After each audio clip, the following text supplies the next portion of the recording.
පහුගිය ධර්මදේශනාව මේ උපක්ඛිලේශ පිළිබඳව සාකච්ඡා කරමින් තමයි අපි නිමා කරන්නට යෙදුනේ.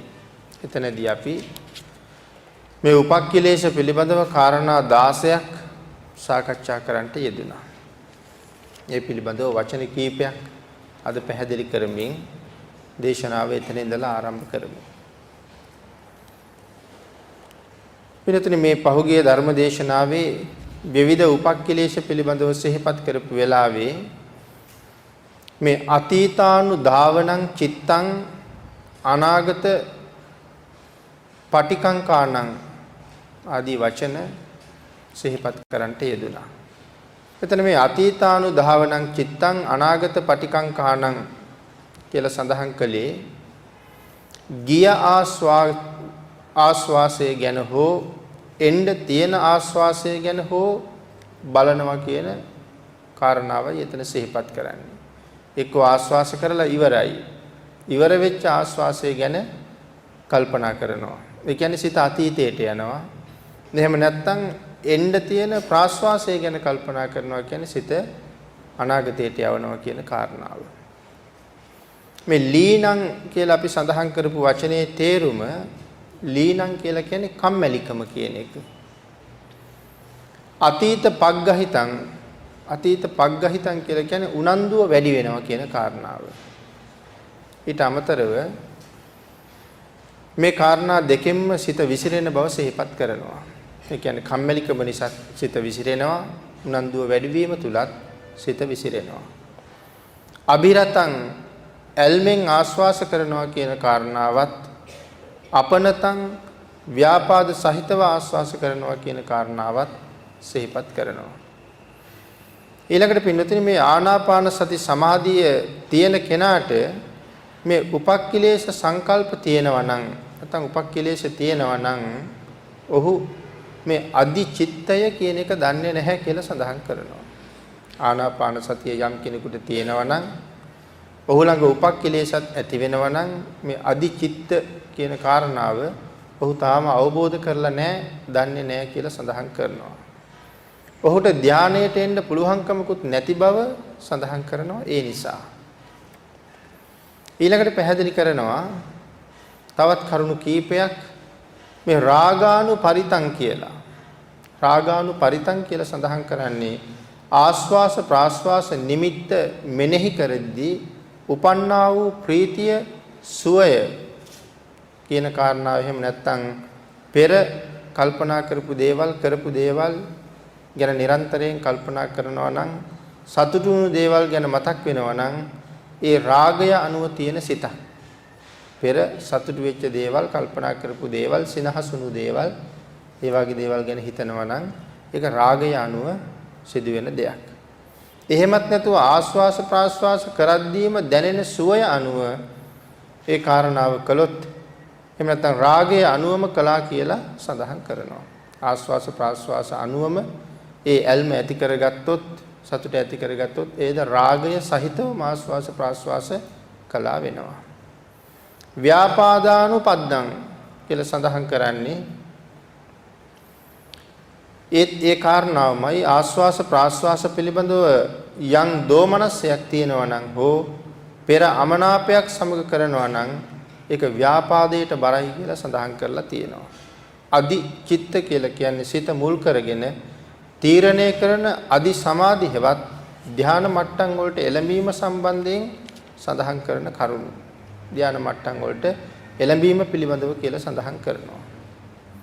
ඊළඟට පින්නතුනි හොඳට භාවනා කරන කෙනෙකුට මේ කරුණු ටික ඊටාම වටිනවා කියලා සිහිපත් කරනවා. මේ භාවනාව ඊටාම උනන්දුවෙන් සහ උවමනාවෙන් හරියටම කරගන්න උත්සාහ කරන කෙනෙකුට අපි මේ සාකච්ඡා කරපු මේ උපක්ඛිලේශ 16ම ගැන මේ සඳහන් කරන්නේ.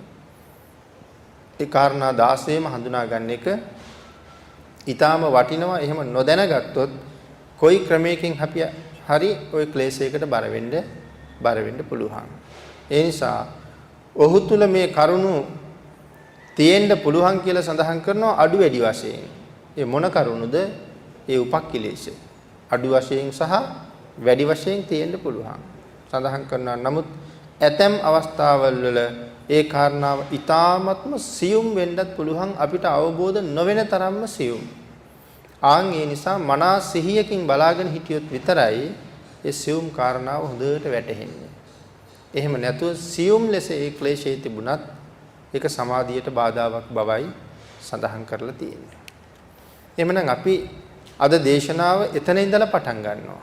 අපි මේ කරුණු සඳහන් කළේ පහුගිය සාකච්ඡා කරපු දේශනාවට අනුගත කරුණු කීපයක්. එහෙනම් අපි මුලින් සිහිපත් කළා අද මේ පටිසම්භිදා මග්ගයෙන් සිදු කරන දේශනා මාලාවේ 4 වෙනි දවසේ මහා සතිපට්ඨාන දේශනාවේ පටිසම්භිදා මග්ගයෙන් ධර්ම දේශනාව ආරම්භ කරලා පවත්වන 4 වෙනි දවසේ 7 වෙනි ධර්ම දේශනාව. මේ දේශනා මාලාව පුරාවටම අපි සිද්ධ කරන 95 වෙනි ධර්ම දේශනාව තමයි අද සිදු කරනු ලබන්නේ. එhmenan අද මේ දේශනාව ආරම්භ කරමු අස්සාසාදී මජ්ජ පරියෝසානං සතියා අනුගච්ඡතු අජ්ජත්තං වික්කේපගතේන චිත්තේන කායෝපි චිත්තම්පි සාරද්ධාච හොಂತಿ ඉංජිතාච පන්දිතාච මේව සඳහන් කළේ ආස්වාසෙහි මුල මැද අග අනුව සිහිය යැවීම නිසා ආස්වාසයෙහි මුල මැද අග අනුව සිහිය යැවීම නිසා අභ්‍යන්තරයට වික්ෂේපගත වූ සිතෙන් කයත් සිතත් දුක් සහිත වෙනවා. අභ්‍යන්තරයට වික්ෂේපගත වූ සිතෙන් කියලා සඳහන් කෙරුවේ ඇතුළට හිත විසිරෙනවා කියන එකයි. ආන් එහෙම ඇතුළට සිත විසිරෙන්න ගියොත් සිතයි කයයි දෙකම දැවිලි සහිත වෙනවා කියලා සඳහන් කරනවා දුක් සහිත වෙනවා. අභ්‍යන්තරයට විහිදෙන්න පටන් ගත්තොත්. එතකොට ඉංජිතා කියලා කීවේ සෙලවීමකට ලක් වෙනවා. ඉංජිතා කියලා කියේ එතකොට මොකද්ද මේ හෙලවෙන්නේ? හිත. හිත තමයි හෙලවෙන්නේ. ඉංජිතා කියලා කියේ සෙලවීමකට ලක් වෙනවා. ස්ථාවරව පිහිටන්නේ නැහැ කියන කාරණාව. ඊළඟට සඳහන් කරනවා මේ කම්පණය වීම කියන වචනය ඊට සමාන තවත් වචන දෙකක් ඉංජිතා පන්දිතා කියලා වචන දෙකක් සිහිපත් කරනවා. ඉංජිතා කියලා කියන්නේ බලවත් ලෙස කම්පණය වෙනවා. පන්දිතා කියලා කියන්නේ ඊට අඩු ප්‍රමාණයකින් කම්පණය වෙනවා. ඊළඟට සඳහන් කරනවා ඉංජිත කියන කම්පන ප්‍රමාණයට අඩු ප්‍රමාණයක් පන්දිත කියන කම්පන ප්‍රමාණය සඳහන් වෙන බව. නැත්නම් කම්පණය වෙන බව. ඊළඟට මේ කාරණාව අට කතාවේ පැහැදිලි කරනවා මෙසේ ආස්වාසයට අනුව සිත යවන්න ගියොත් මුල මැද අග සඳහන් කරනවා ලෝක සම්මතයට අනුව හිත ගමන් කරනවා කියලා. ලෝක සම්මතයට අනුව කියලා කියන්නේ මේ ආස්වාස කරනකොට මුල නාසිකාග්‍රය මැද හෘද වස්තුව අග නාභිය මේක තමයි ලෝක සම්මතය කියලා කියේ. සාමාන්‍යයෙන් අපි ආස්වාස කරනකොට දැනෙන හැටි ආස්වාසයේ ගමන් කරන ආකාරය ඒකයි මෙතන ලෝක සම්මතය කියලා සඳහන් කළේ. නමුත් මේ භාවනාව කරන කෙනා ලෝක සම්මතයට අනුව සිත යවන්නට ගියොත් සිත වික්ෂිප්ත භාවයටපත් වෙනවා. එතකොට ඒක භාවනාවක් වෙන්නේ නැතුව යනවා. එහෙනම් භාවනාවේදී ලෝක සම්මතය පාවිච්චි කරන්න බෑ. ඒ නිසා සිත විසිරෙන්න පටන් ගන්නවා එහෙම වුණොත්.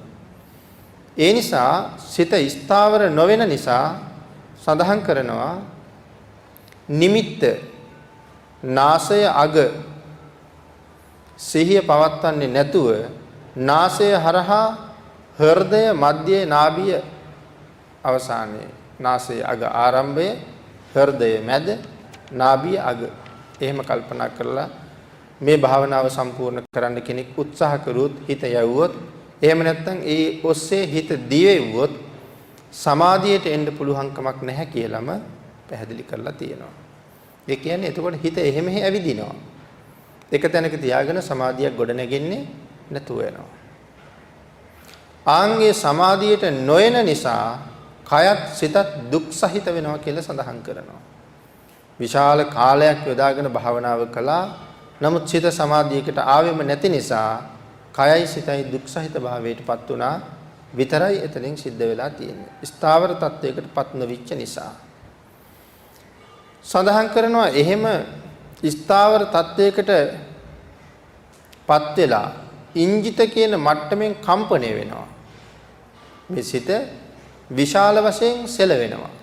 ඉංජිත කියන මට්ටමින් කම්පණය වෙනවා කියලා කිව්වේ ඒකයි. එහෙම නැත්නම් පන්දිත කියන මට්ටමින් කම්පණය වෙනවා. විශාල වශයෙන් කම්පණය වෙනවා සමහර වෙලාවට නැත්නම් සියුම් වශයෙන් කම්පණය වෙනවා. කොහොම කම්පණය වුණත් සමාධියට ඒක බාධාවක් බවට පත් වෙනවා. නැවත දෙවන කාරණාවක් හැටියට සිහිපත් කරනවා පස්සාසාදී මජ්ජ පරියෝසානං සතියා අනුගච්ඡතු බහිද්දා වික්කේපගතේන. දෙවනි කාරණාව හැටියට එහෙම සිහිපත් කළේ ආස්වාසය නාභියෙන් පටන්ගෙන හෘදය හරහා නාසිකාග්‍රයෙන් ඉවර වෙනවා කියලා සිහිය දුවවන්න යම් කෙනෙක් උත්සාහ කරනවා නම් බාහිරයට සිත විසිරෙනවා කියලා සඳහන් කරනවා. ඒත් හිත පිහිටන්නේ නැහැ. සිතයි කයයි දෙකම සාරද්ධ. පිළිතුරේ සාරද්ධ කියලා කියන්නේ දුක් සහිත වෙනවා කියන කාරණාව. එහෙනම් සිතයි කයයි දෙකම මේ සාරද්ධ ස්වභාවයටපත් වෙනවා. ඉන්දිතාච පන්දිතාච යනුවෙන් හිත ක්ලේශයටපත් වෙන දෙවන කරුණ හැටියට විස්තර කරනවා. ඊළඟට ආස්වාස පටිකංකනාය නිකාන්තියා තණ්හාචර්යාය මේ ආස්වාසයේ ප්‍රාර්ථනාව කිරීම කියන හේතුව නිසා නිකාන්ති හේවත් තෘෂ්ණාවටපත් වෙනවා. ආස්වාසය ප්‍රාර්ථනා කරනවා. ඒ නිසා නිකාන්ති කියන මේ තෘෂ්ණාවටපත් වෙනවා. ඒ තෘෂ්ණාව අනුව හැසිරීම හේතු කරගෙන කයත් සිතත් ඊටාම දුක් සහිත දැවිලි සහිත තත්වයටපත් වෙනවා. එහෙනම් ආස්වාසයේ ප්‍රාර්ථනා කරනවා කියලා කියන්නේ දැන් ආස්වාසයේ එන දිහා බලාගෙන ඉන්නවා. නිමිත්ත දිහා බලාගෙන ඉන්නව නෙමෙයි. ආස්වාසයේ එන දිහා බලාගෙන ඉන්නවා. ඒකයි මෙතන තෘෂ්ණාව කියලා සඳහන් කළේ. ඒ බලාගෙන ඉඳීම තුළ තෘෂ්ණාවක් තියෙනවා.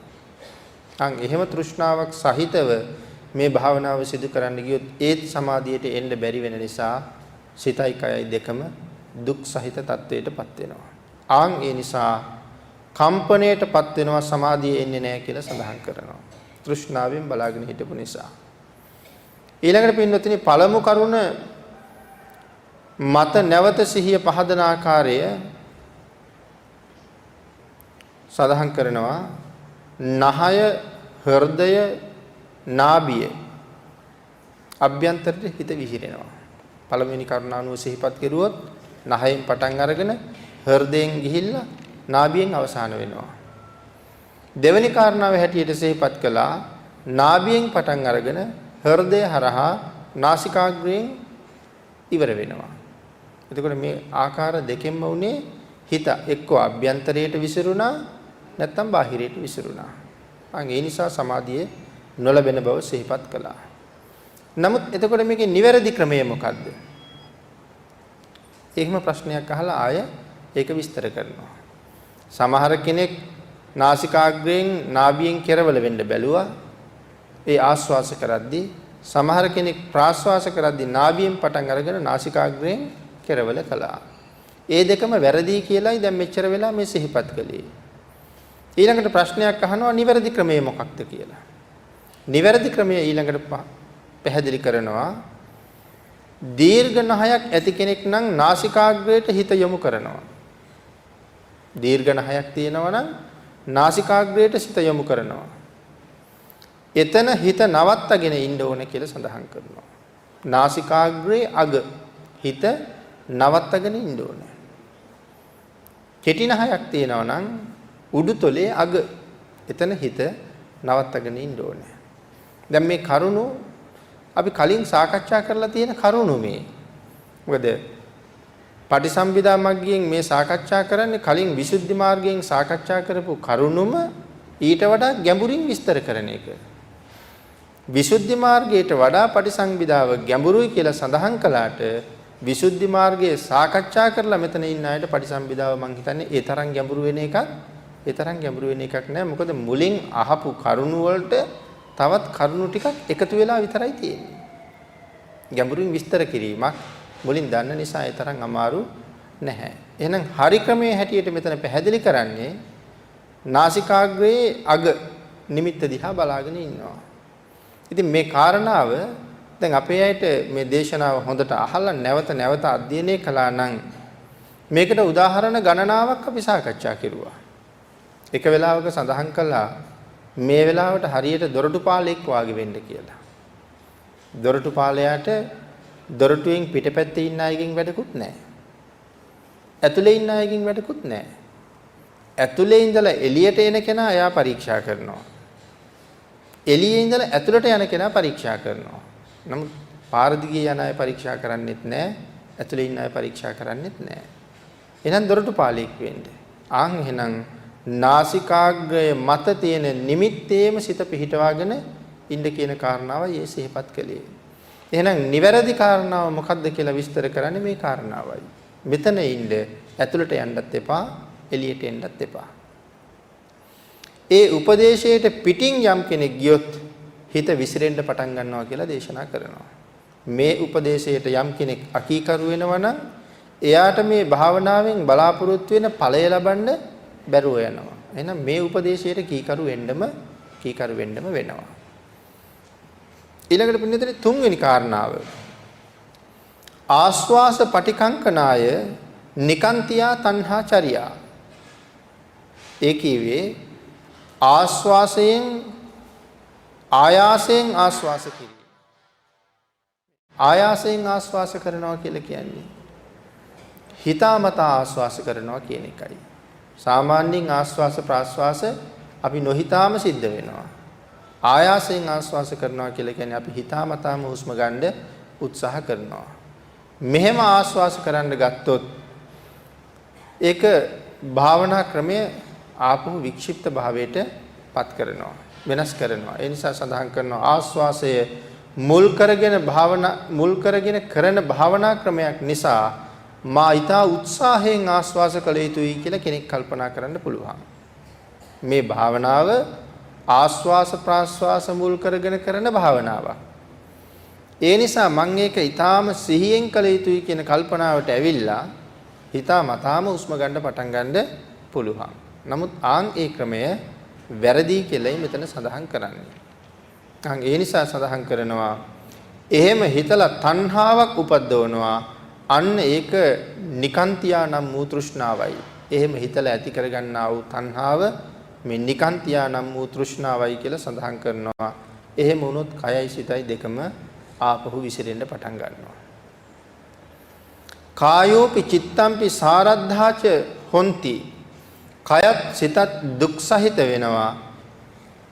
ඉංජිතාච පන්දිතාච කියන මට්ටම් දෙකටම අඩුවෙන් සහ වැඩියෙන් කයයි සිතයි විසිරෙන්න පටන් ගන්නවා.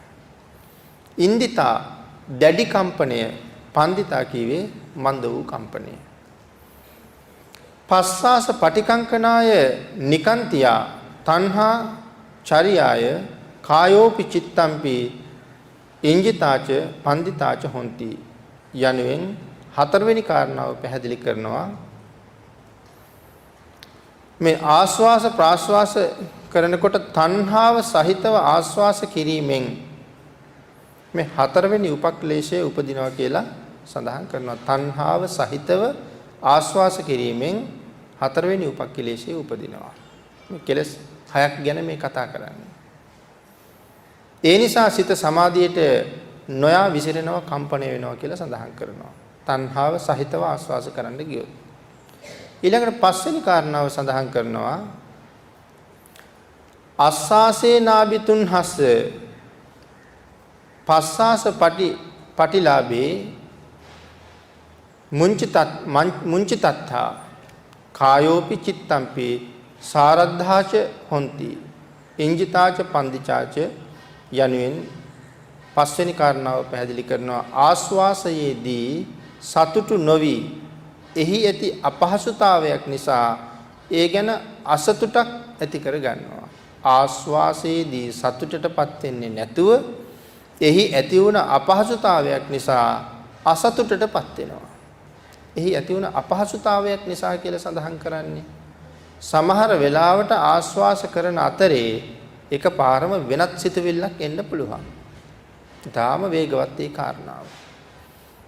ඒත් එක්කම අපිට මෙනෙහි වෙනවා මම ආස්වාසය කියන අරමුණෙන් එළියට ගිහිල්ලා වෙන අරමුණක් මගේ හිතට ආවා. එහෙම කල්පනා කරලා ඒ පිළිබඳව නොසතුටක් ඇති වෙනවා. ඒ නිසා ඒ නොසතුට ඇති කර ගැනීම තුළ යම් අපහසුතාවයකටපත් වීම නිසා ඒ කාරණාවෙනුත් ආපහු හිත බිඳෙන්න පටන් ගන්නවා. ඒ නිසා සඳහන් කරනවා ආස්වාස ප්‍රාස්වාස වගේ ඊතා සියුම් ස්ථානවලදී අපේ කෙලෙස් උපදින ආකාරය තමයි මෙහෙම දේශනා කරන්න කියලා. ආස්වාස ප්‍රාස්වාස කියන ඊ타ම සියුම් තැන්වලත් අපේ කෙලෙස් උපදිනවා. මොකද ආස්වාසය කියලා කියන්නේ ඊ타ම කෙටි වේලාවක පවතින දෙයක්. ඒ කෙටි කාලය ඇතුළත කෙලෙස් උපදිනවා කියන කරුණ සිහිපත් කරනවා. එහෙම කීවේ කුමක් නිසාද? යම් සමාධියක් ලැබලා යම් සහනයක් ලබන්න කියලා හිතලා මෙම භාවනාව කරමින් සිටිද්දී මේ ආස්වාසය තුලදීම ඒ පිළිබඳව අකමැති භාවයක් අප තුල ඇති වෙන්න පුළුවන්. මේ වෙනකොට යම් සමාධියක් ලබලා යම් සහනයක් ලබන්න මේ භාවනාව කරමින් ඉන්නේ. එහෙම යම් සමාධියක් ලබන්න භාවනාව කරමින් ඉන්න අතරතුර අපිට මේ වාගේ කෙලෙස් ඇති වෙන්න පුළුවන්, අකමැතිතාවයන් එන්න පුළුවන්. අන්න ඒ ද්වේෂ සහගත සිතුවිල්ල නිසා ආස්වාසේ නාභි තුන්හස කියන්නේ මේ ආස්වාසය කියන කාරණාවෙන් කරදරයටපත් වෙලා ඉන්න පුද්ගලයා. ආස්වාසය කියන කාරණාවෙන් කරදරයටපත් වෙලා ඉන්න පුද්ගලයා. ඒ කියන්නේ ආස්වාසයේ අතරතුර ක්ලේශයක් ඇති වෙලා ද්වේෂයක් ඇති වෙලා තියෙන ඒ ක්ලේශයේ ඇතිවීම පිළිබඳව කරදරයටපත් වෙලා ඉන්නේ. පස්සාස පටිලාභේ මුච්චිතත්තා ප්‍රාශ්වාස වීම ප්‍රාශ්වාසයේ මීට වඩා හොඳයි කියලා ප්‍රාර්ථනාවක් උපදවනවා. දැන් ආශ්වාසයට කරදර වුණ නිසා එහෙනම් ප්‍රාශ්වාසයේ කරදර නැතුව කරගන්න ඕනේ. ප්‍රාශ්වාසයේ මීට වඩා හොඳයි. එහෙම ප්‍රාශ්වාසය පිළිබඳව ප්‍රාර්ථනාවක් ඇති කරගන්නවා. ඉක්මනට ප්‍රාශ්වාසය ගැන දැන් බලන්න පටන් ගත්තා. ඉතින් එහෙම ප්‍රාශ්වාසය ගැන බලන්න පටන් ගත්තා කියලා කියන්නේ දන්නේම නැතුව හිත ආයෙත් හෙලුණා කියන එක. එහෙනම් ආයෙ සමාධියකට ගොඩ නගන්න ආයෙ බැරුව යනවා.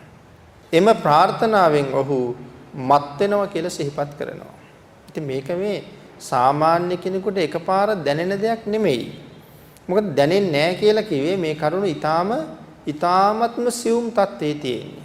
ඊ타ම සිහියෙන් ඉන්න කෙනෙකුට විතරයි මේ උපදින ක්ලේශයන් සහ ද්වේෂ සහගත තත්ත්වයන් ප්‍රාර්ථනාවන් සතුටු වීම පිළිබඳව දේවල් අවබෝධ වෙන්නේ. ඊ타ම සිහියෙන් ඉන්න කෙනෙකුට.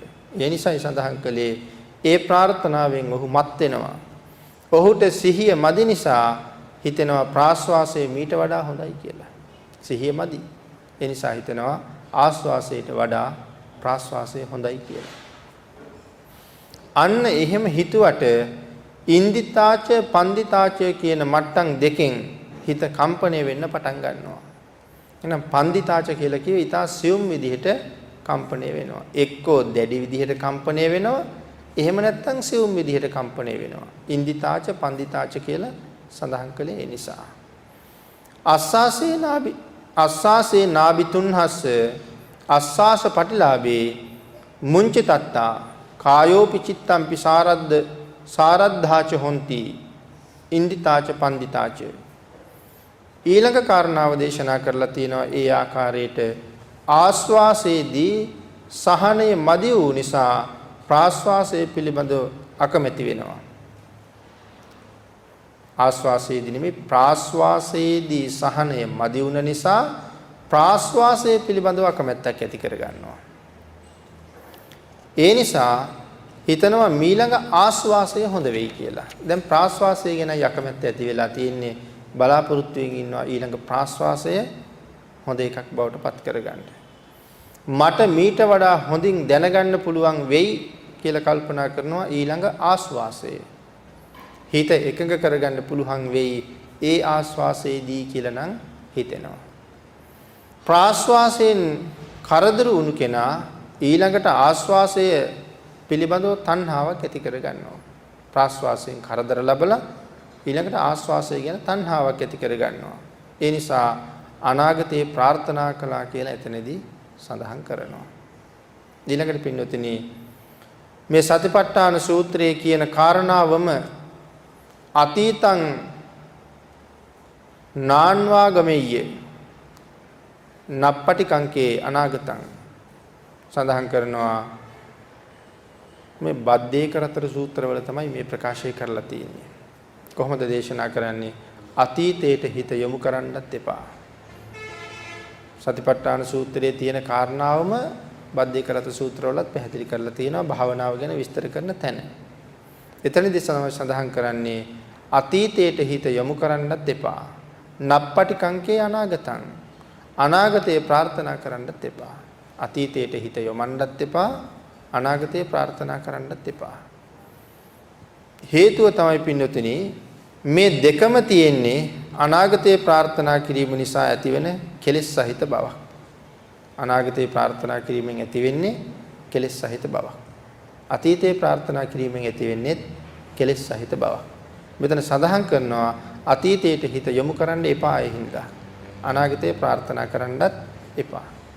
මේ දෙකේම ක්ලේශයක් තියෙන නිසා කෙලෙස් එක්ක සංසාරයෙන් මිදෙන්න ඉස්සරහට යන්න පුළුවන්කමකුත් නැති නිසා. එය ඊටාම සුළු මොහොතක තියෙන තණ්හාවක්.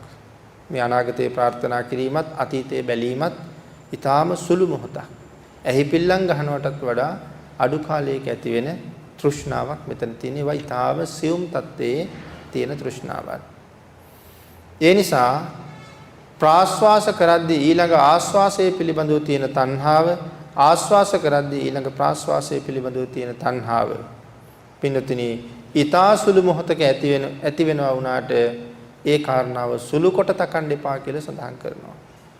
සාමාන්‍ය කෙනෙකුට දැනෙන්නේවත් නැති තැනක තමයි ඒ තණ්හාව ඉපදිලා තියෙන්නේ.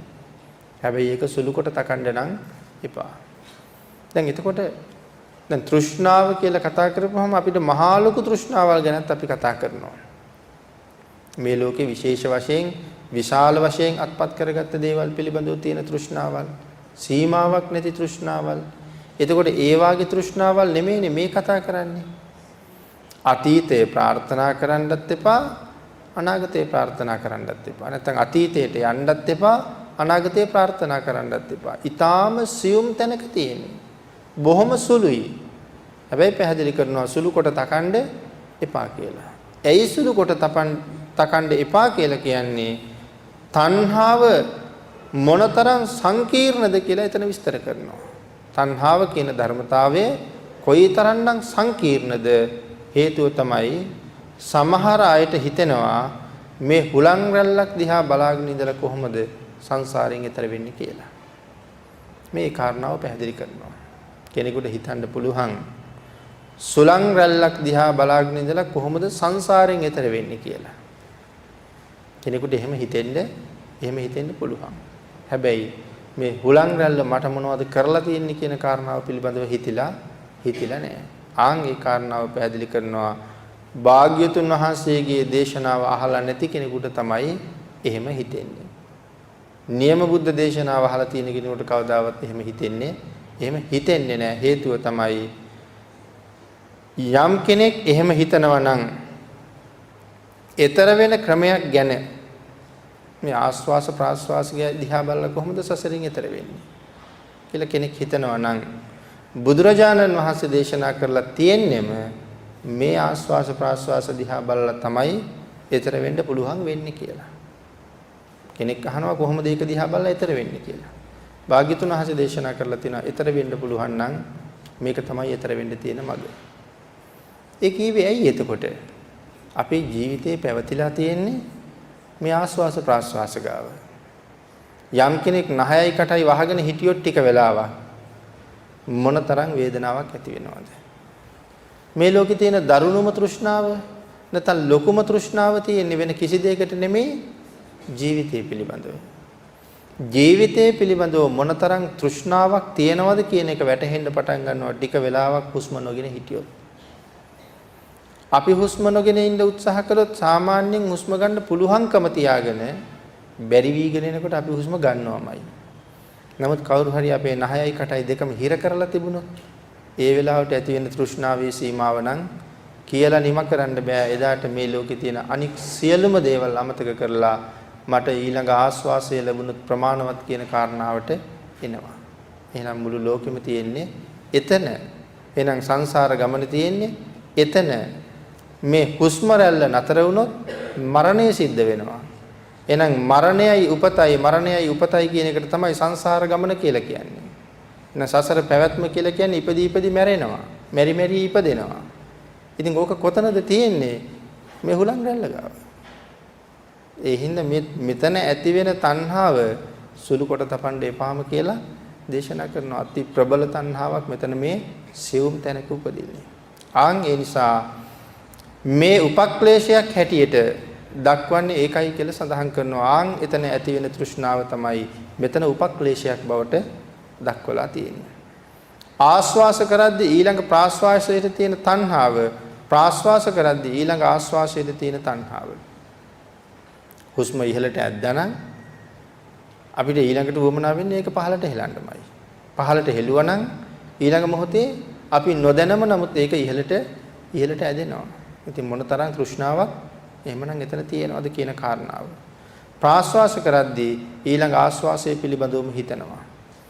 ආන් ඒ තණ්හාව කොයිතරම්ද සඳහන් කරනවා ජීවිත තණ්හාව තරම්. ජීවිතයට කොයිතරම් තණ්හාවක් තියෙනවද? ප්‍රාශ්වාසයෙන් පස්සේ ඊළඟ ආශ්වාසයටත් තියෙන ඒ වගේම තණ්හාවක්. ඒක තමයි ජීවිත තණ්හාව කියලා කියන්නේ. ඊළඟට පින්නතුනි ආශ්වාස ප්‍රාශ්වාස දෙක අතරමයි ජීවිතේ රැඳිලා තියෙන්නේ කියලා සඳහන් කරනවා. ආශ්වාස ප්‍රාශ්වාස නැති වුණොත් මැරෙනවා. මේ දෙක අතරමයි ජීවිතේ රැඳිලා තියෙන්නේ. වෙනම කිසිම දෙයක් අනික් දේවල් ඒකට බාහිරින් උදව් කරුවා විතරයි. ආහාර, පාන, බෙහෙත් ඒ දේවල් ඔක්කොම මේකට බාහිරින් උදව් කරපු දේවල්. නමුත් ආහාර තිබිලා වැඩකුත් නැහැ, පාන තිබිලා වැඩකුත් නැහැ, බෙහෙත් තිබිලා වැඩකුත් නැහැ. හුස්ම ගන්න බැරි වුණා. ඒ හින්දා ප්‍රධාන කාරණාව ආශ්වාස ප්‍රාශ්වාසයි කියලා සිහිපත් කළේ ඒකයි. එහෙමනම් යම් තැනක ජීවිතයත් මරණයත් දෙකම සම්බන්ධ වෙන තැනක් තියෙනවා නම් ආන් එතෙන්ට කියනවා සංසාරය කියලා. ජීවිතයත් මරණයත් දෙකම එකට සම්බන්ධ වෙන තැනක් මේ ලෝකේ තියෙනවා නම් එතන තමයි සංසාරේ උපදින්නෙත් නැති වෙන්නේ. එහෙනම් මේ නාසිකාග්‍රේ ළඟ මුළු සංසාරෙම තියෙනවා. උපතයි මරණයයි දෙකම ඔතන තීරණය කරලා තියෙනවා. එහෙනම් අපි සුළුවෙන් දැකුවට ඒක තමයි මේ අතීත ජීවිත කෝටි ප්‍රකෝටි ගණන් ආවෙත් ඕකින් අනාගතේ තව ජීවිත කෝටි ප්‍රකෝටි ගණක් ඉස්සරහට තල්ලු වෙනව නම් තල්ලු වෙන්නේ ඔතන උපදින සිත් පරම්පරාවත් මේ ජීවිත තෘෂ්ණාවත් එක්ක. ඒ හින්දා ඒක පුංචි කාරණාවක් සුළු කාරණාවක් කරලා තකන්න එපා කියලා සිහිපත් කරනවා. ජීවිත කෝටි ගණක් අපි ජීවත් වෙලා තියෙන්නේ මේ ආස්වාස ප්‍රාස්වාස නිසායි. අනාගතේ ජීවත් වෙනවා නම් ජීවත් වෙන්නේ ආස්වාස ප්‍රාස්වාස නිසාමයි. ඒ නිසා සඳහන් කරනවා මේ ධම මේ සසර අවබෝධ කරවන ධමයක් වෙන්නේ මෙන්න මේ වාගේ ක්‍රමවේදයන් හින්දා. මේ නිර්මල බුද්ධ දේශනාව කෙනෙකුට සංසාරේ අවබෝධ කරවන ධමයක් වෙන්නේ මේ වාගේ අතිසියුම් තැන් තෝරලා බේරලා පිරිසිදුව පැහැදිලි කරලා තියෙන නිසා. පින්නතුනි අට කතාවේ මේ සාරද්ධ ඉංජිත පන්දිත කියන කාරණාව ඊටාම හොඳින් පැහැදිලි කරලා තියෙනවා. ඒ කාරණාව නිමිත්තං ආවජ්‍යතෝ අස්සාසේ චිත්තං විකම්පිතත්තා. පින්වතුනි යමෙක් හොඳින් භාවනා කරන් යම් කෙනෙක් මේ හොඳට භාවනා කරගෙන එන වෙලාවේ දැන් එයාගේ භාවනාව හොඳට වැඩිමින් තියෙනවා. උග්ඝහ නිමිත්ත නාසිකාග්‍රේ ආස්වාස ප්‍රාස්වාස ස්පර්ශ වෙන තැන එයා හොඳින් බලාගෙන ඉන්නේ. අර දැන් හොඳට වැටෙනවා. උග්ඝහ නිමිත්ත හොඳට වැටෙනවා. ඒ කොතනද උග්ඝහ නිමිත්ත තියෙන්නේ? එක්ක නාසිකාග්‍රේ අග, එහෙම නැත්නම් උඩුතොලේ මුල. එතන තමයි උග්ඝහ නිමිත්ත පිහිටන්නේ. දැන් මෙයාට උග්ඝහ නිමිත්ත හොඳට වැටෙනවා. දැන් ඒ කියන්නේ හොඳට භාවනාව සිදු වෙමින් පවතිනවා. ඊටාම හොඳින් ඊටාම පැහැදිලිව වැටහෙන තැනමයි මේ කියන්නේ උග්ඝහ නිමිත්ත කියලා. ඒ කියන්නේ හුලං රැල්ල හොඳට ගැටෙනවා ඊටාම හොඳින් වැටහෙන දැනෙන තැන. ආන්ගේ උග්ඝහ නිමිත්ත ඇති වෙන ස්ථානයේ දිගටම සිහිය පවත්වගෙන ඉන්න පුළුවන් නම් ඒක ඊටාම වටිනවා. එතන දිගටම සිහිය පවත්වනවා කියන එක තමයි ආනාපාන සතිය වැඩෙනවා කියලා කියන්නේ. උග්ඝහ නිමිත්ත තුල සිහිය පවතිනවා. තව තවත් මේ සිහිය සියුම් වෙලා මේ පටිභාග නිමිත්ත පහළ වෙනවා. දැන් මේ උග්ඝහ නිමිත්ත අරමුණු කරගෙන ඉන්නකොට ඒ සිහිය තව සියුම් වෙනවා. එහෙම සියුම් වෙලා තමයි පටිභාග නිමිත්ත කියන එක උතනෙම උපදිනවා. ආන් එතකොට මේ උග්ඝහ නිමිත්තේ තියෙන සිහිය තවත් සියුම් වේගෙන යනකොට සමහර කෙනෙක් කියනවා මට ගත සිත තියෙනවද කියලා සිහියක් නැහැ. මට දැනෙන්නේ නැහැ. කිසිම දෙයක් මට දැනෙන්නේ නැහැ. මට කයවත් දැනෙන්නේ නැහැ කියලා සමහර වෙලාවට සමහර අය සඳහන් කරනවා. මේ සියුම් වෙමින් පවතින අවස්ථාව. ඒ නිසා මේ පටිභාග නිමිත්ත නොඑක් ආකාරයෙන් පහළ වෙනවා කියලා සඳහන් කරනවා. මේ වෙලාව හොඳ අවබෝධයෙන් ඉන්න ඕන වෙලාවක්. මොකද මේ පටිභාග නිමිත්ත පහළ වෙන විදිහ වෙනස්. එක එක්කෙනාට පහළ වෙන විදිහත් වෙනස් වෙන්න පුළුවන්. වෙනස් වෙනවා. Tamanටම එක දවසට පහළ වෙනවා නම් ඒ පහළ වෙන විදිහත් වෙනස් වෙන්න පුළුවන්. නමුත් සඳහන් කරනවා මේ පටිභාග නිමිත්ත පහළ වුණහම බොහෝ දෙනෙක් මේ නිමිත්ත බලන්න පටන් ගන්නවා කියලා. දැන් උග්ඝහ නිමිත්තෙන් සියුම් වෙලා පටිභාග නිමිත්තට ඇවිල්ලා තියෙන්නේ. එතකොට ආස්වාස ප්‍රාස්වාස දිහා බලන එක නවත්තලා මේ පටිභාග නිමිත්ත දිහා බලන්න හදනවා. ඇයි ඒ? පුදුම තණ්හාවක් එනවා බලන්න. නැතුවම බලනව නෙමෙයි. මොකද කවදාවත් ජීවිතේ නැති දැකලා නැති ආලෝකයක් පේන්න පටන් ගන්නවා. ආන්ගේ ආලෝකය දැක්කම මොකද ජීවිතේ කවදාවත් දැකලා නැන්නේ. ඒකේ තරම්ම විචිත්‍රයි. මේක අමතක වෙලා අර ආලෝකයේ දිහා හිත යොමු කරනවා. එහෙනම් ඒ වගේ එලියක් වෙනත් විවිධ සමහර වෙලාවට තරු වාගේ දේවල් ඒ වගේ එක විදිහට තමයි පහළ වෙන්නේ. හැබැයි ජීවිතේ කවදාවත් ඉතින් අපි පටිභාග නිමිත්ත ලැබලා නැහැනේ කවදාවත්.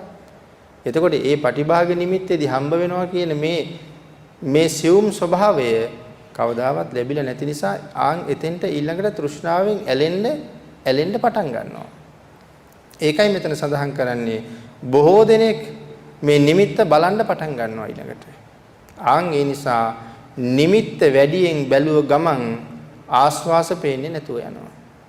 නිමිත්ත දිහා වැඩියෙන් බලාපු ගමන්ම ඒ කියන්නේ මේ නිමිත්ත නොබලා ඉන්නද කියන්නේ? නිමිත්ත බලන්න ඕනේ. නමුත් නිමිත්ත දිහා විතරක් එලවගෙන ගිහිල්ලා බැලුවොත් එහෙනම් නිමිත්තත් ඉබේම පේන්න ඕනේ. දැන් අපි පහුගිය දේශනාවේදී ඔක සාකච්ඡා කළා. අපි වාහනයක යනකොට එක තැනක් ඉලක්ක කරගෙන බලාගෙන යනකොට අනිත් එන දේවල් ඔක්කොම එනවා පහුවෙලා යනවා. නමුත් පාරේ තියෙන විශේෂ දෙයක් දැක්ක ගමන් හිත එතන නතර වෙලා ආපහු හිත පස්සට එන්න පටන් ගන්නවා.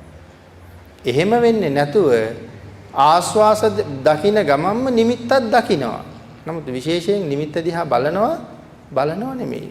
ආස්වාස දකින්න ගමන් නිමිත්තක් දකින්නවා විතරයි.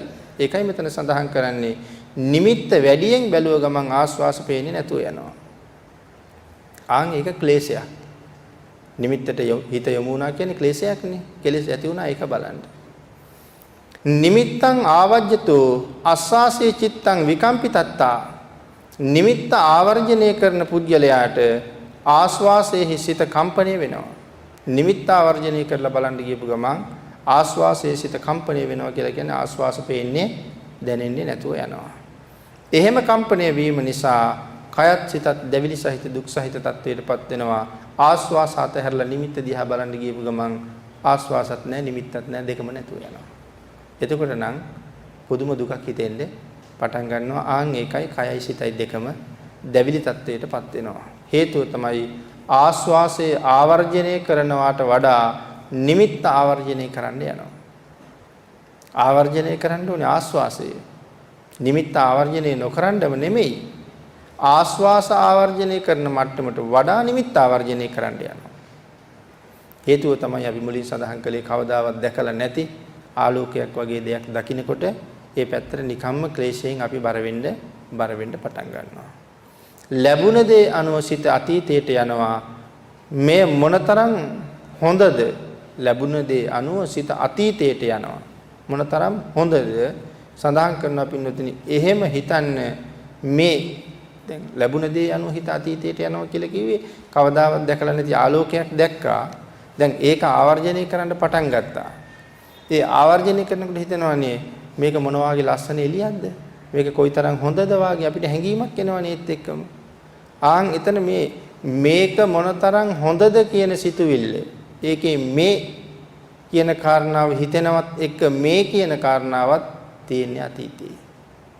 ඒකයි හිත අතීතයට යනවා කියලා කිව්වේ. ඊටාම සිවුම් මේක.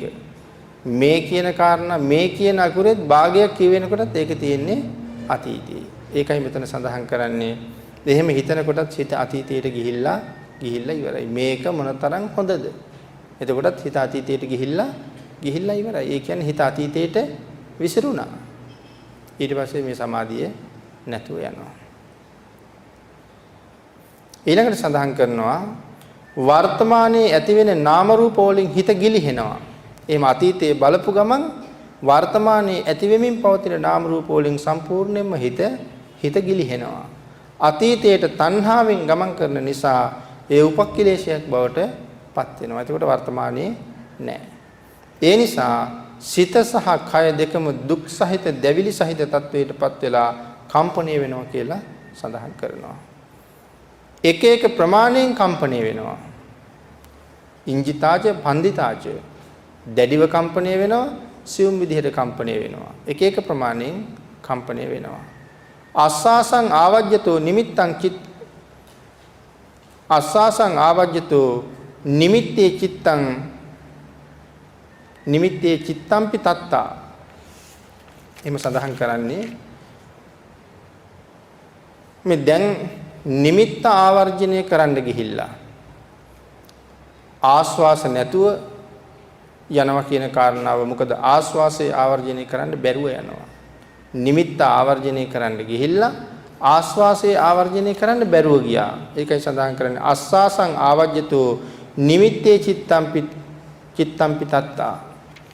ආස්වාසය ආවර්ජනය කරන්න බැරුව ගියා, නිමිත්ත ආවර්ජනය කෙරුවා. ඊළඟට සඳහන් කරනවා නිමිත්ත නැතුව යනවා, ඊළඟට නිමිත්ත හොයනවා. දැන් නිමිත්ත ආවර්ජනය කරන්න ගියපු ගමන් නිමිත්ත නැතුව යනවා. ඒක ඊටා සියුම් ඒ ආලෝකයේ දකින්නවත් එක්කම ආස්වාසය අතහැරලා එතෙන්ට පැන්න ගමන්ම ඒකත් නැතුව යනවා. නිමිත්ත ආවර්ජනය කරන්න ගත්ත ගමන් නිමිත්ත නැතුව යනවා. ඊට පස්සේ ඒ නිමිත්තට තියෙන තණ්හාව වැඩි නිසා ඒකට මොකද වුනේ කියලා ඊළඟට හොයන්න පටන් ගන්නවා. දැන් ඒකට භාවනාවේ නෑ අපි. ඒ නිසා ආයෙක මතුවෙන්නේ නෑ. දැන් භාවනාවෙන් බෙදිලා තණ්හාවෙන් අර කල්ලණ්ඩයි ගිහිල්ලා තියෙන්නේ. ආලෝකය හොයන්න ගිහිල්ලා. නිමිත්ත වැඩියෙන් බලන්න ගිහින් භාවනාවේ තමන්ගේ සිහිය නැති කරගත්තා. ආස්වාස දිහා බැලුවේ නෑ, නිමිත්ත දිහා විතරක් බලන්න ගිහිල්ලා භාවනාව සම්බන්ධයෙන් තිබිච්ච සිහිය නැති කරගත්තා.